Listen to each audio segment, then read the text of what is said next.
Thank you, Michael and Morgan. Today we're going to talk about dealing with the tick season here on the East End. It's a big issue, and if you thought COVID-19 was an issue, well, the ticks are back, and it's another thing to consider. Joining us today, Dr. Erin McGintee, who is an allergist and immunologist with ENT and Allergy Associates in Southampton, and Brian Kelly, who is the owner of East End Tick and Mosquito Control. Thank you both for joining us at Facts of Five. Thank you. So, thanks for having us. Thank you. Good to see you. Well, we've got a lot to talk about. May, as Brian reminded me, is Lyme Disease Awareness Month, which is not anything to celebrate, obviously, but and Lyme disease. But let's talk about that. Brian, we'll start with you. Talk about the tick season out there. I know it was a very warm winter. What does that mean in terms of what we have to look ahead to? So yes, Angela, a very warm winter, and the forecast for ticks this year is unfortunately. I'm already seeing a high tick population on my clients' properties throughout the East End. So yes, Lyme Disease Awareness Month is something that's very important here on the East End and all of Long Island, actually.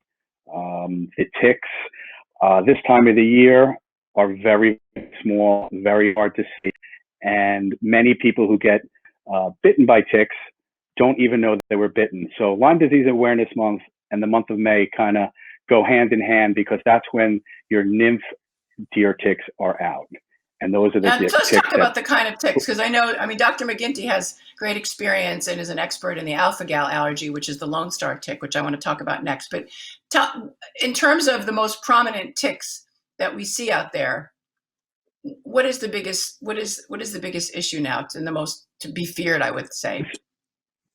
So Brian? in my experience over the last few years, the Lone Star tick has really taken hold on the East End, and more clients are seeing the Lone Star tick as opposed to the deer tick. Not that the deer tick is not there, but the deer tick is sort of waits for something to walk by and will attach.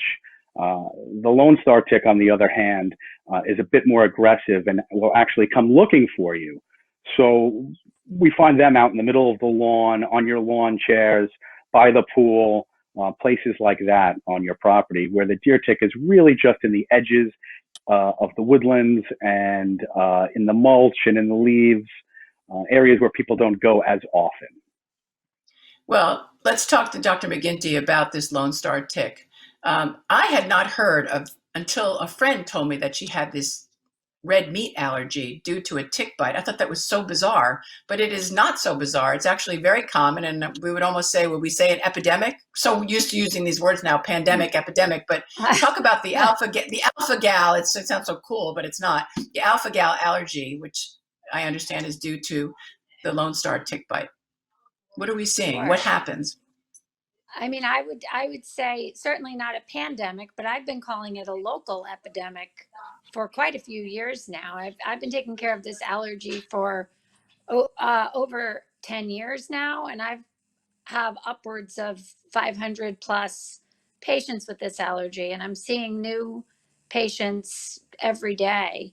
It is caused by bites from the Lone Star tick, and I would agree with Brian. I grew up on the East End, and when I was a kid, we didn't deal with the Lone Star tick, but now it seems that while certainly you have to be concerned about black-legged ticks and dog ticks and the diseases that they carry, it's more common to be bitten by a Lone Star tick than any of the other ticks in my experience. The hallmark of the adult female is that she has this white dot on her back, and that's actually why they call it the Lone Star tick. But that can be a little misleading to people, and I think Brian will agree with me, because the adult male does not have a white dot on its back, and the adult male can also spread diseases and can also cause alpha-gal allergy. And the Lone Star nymphs, which are biting people frequently, even right now, are teeny tiny. They're what would you say, Brian? They're a tiny bit bigger than a deer tick nymph, but not much. And unless you're a tick expert and you have a microscope or a really keen eye, if you have a big tick on you, there's tiny. Like yeah, Brian, how big are we're talking about this. size of the period at the end of a sentence. I mean, Wow. even smaller than that sometimes. They are very, very hard to see and identify, you're correct, without a microscope. All right, before we get to how to prevent this and what to do, I just want to hear about the alpha-gal allergy. Talk about what happens if somebody gets this from a Lone Star tick. So the first thing that it's important for people to understand is that not everyone who gets bitten by a Lone Star tick is going to get alpha-gal allergy. And it's also possible to have a false positive test. So we don't recommend that every single person who gets bitten by a Lone Star tick run to their doctor to get an alpha-gal test. What you really need to do is be aware of what symptoms you might experience if you were to develop alpha-gal allergy. And a typical presentation for someone with alpha-gal allergy is they get a tick bite and they may identify it as a Lone Star tick. They may have just gotten a nymph bite and maybe not even know what type of tick they were bitten by. But then a few weeks later, they go out to, well, in this day and age, they get takeout from a restaurant. Exactly. And they eat, a big juicy burger for dinner. They've never had problems with burgers before. And they feel fine when they're eating it. They feel totally fine when they're eating it. But then somewhere in most cases, 3 to 6 hours after eating the burger, they develop an acute onset allergic reaction. That's pretty Wow. dramatic. It can vary from person to person. Occasionally we'll see someone have full-on anaphylactic shock with hives and Wow. difficulty breathing and dizziness, lightheadedness. But almost everyone gets hives. So they come to you, do they have the tick on them, or they just know that they were bitten, or it could be either? The bite usually happens a couple of weeks before they start reacting. Okay. So no, they usually don't have the tick on them. And then what happens after that? Do they take a medication? What do they do when they come to someone like you? Depends on how severe the symptoms are. So if they break out in hives, they get a little stomach upset, sometimes just taking Benadryl and waiting it out, and it'll pass on its own.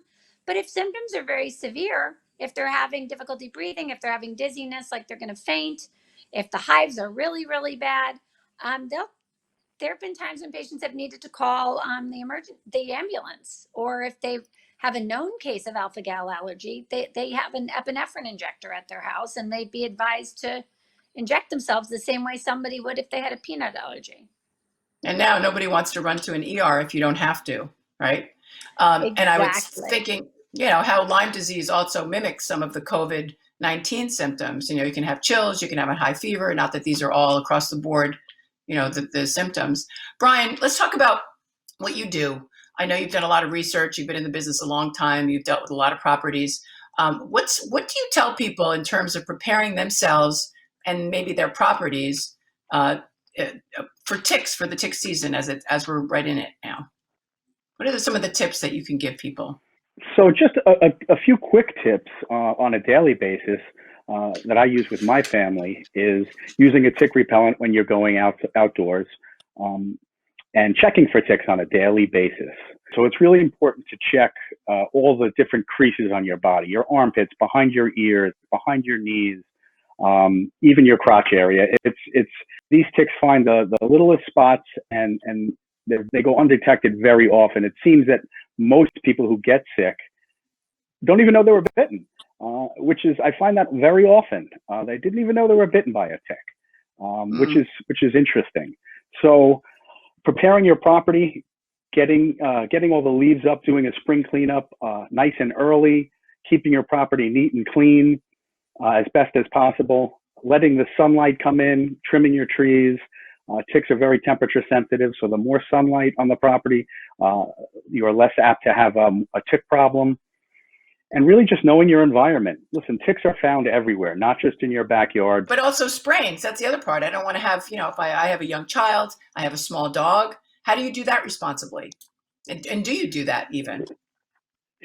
Sure. So we spray our clients' properties on a monthly basis, March through November, and it's really becoming more of a year-round issue. We do granular treatments in the winter. There's a few different tactics that we use to combat the ticks, but you could spray 1,000 times and you could still come up with a tick on your property. Yeah. They're very small. They hide. They show up in the darndest places.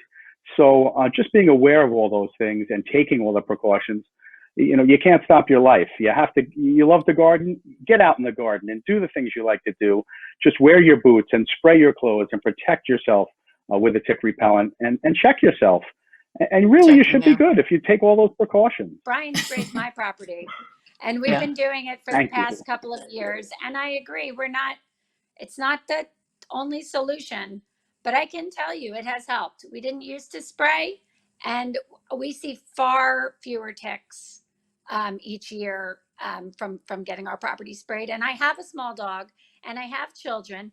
And it's basically a matter of, and correct me if I'm wrong, Brian, it's basically a matter of staying off the lawn until it's dry. So it's like a couple of hours, and then it's fine. And we all go back on the lawn and everything's fine. The tick that is causing Lyme disease is still an issue out there, correct? Yes. I mean, Oh, sure. So the Lone Star tick has become quite prevalent and is, to an extent, has outcompeted some of the other ticks, but they're not gone. They're not gone. So you can't assume that, the same way that you can't assume if you had a nymph tick that it wasn't a Lone Star tick, you also can't assume that it wasn't a black-legged tick or a deer tick. A tick is a tick. The most important thing is trying to find when you've had a bite, as Brian said, because it's the bites that we miss that are often the biggest issue. That's what I tell patients. If they come to me and said, oh, I had a tick bite, well, I found it on this day and I removed it and I still have it in tape. Those patients are the lucky ones, because we know when they had their bite and we can follow and monitor for symptoms. Is it important how they take out the tick? Sharp tweezers, grab as close to the head, as close to the skin as you can, and just kind of firmly pull back.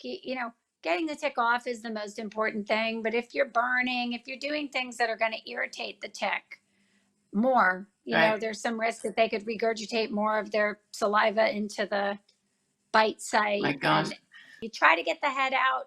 It's not the end of the world if the head mouth parts get left in there, that your body will eventually expel that.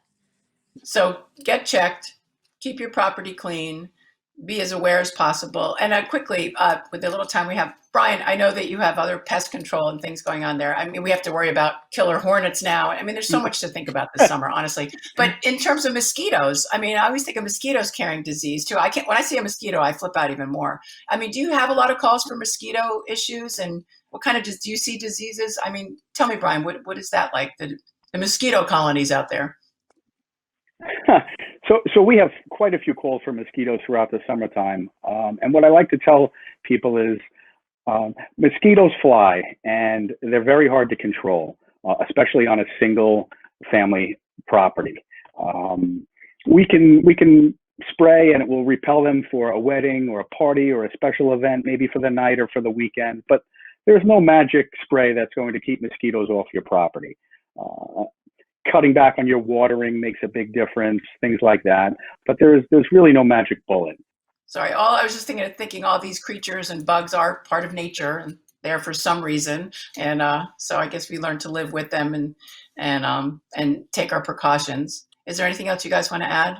I would just like to say that yes, it is tick season is here, and ticks are not social distancing. So everybody really needs to be aware while we're all dealing with COVID-19, and everybody's out exercising and spending more and more times in their backyards and maybe on some of the local trails and beaches. Just to be aware and to use tick repellent and check for ticks. It's just really important. Even if you don't spray, it's just really important to protect yourself and your family and your pets as well. I was just going to say that I agree. It's more important than ever to be finding the ticks because we want to keep people out of the hospital if possible. Yes. It's easier to socially distance if you're not catching other diseases. It's true. Well, it sounds like vigilance, all around this summer is going to be the operative word. Thank you both, Dr. Erin McGintee and Brian Kelly. Thank you, and we appreciate your time here at LTV and Facts at 5. Be safe this summer. Thank you very much for having me.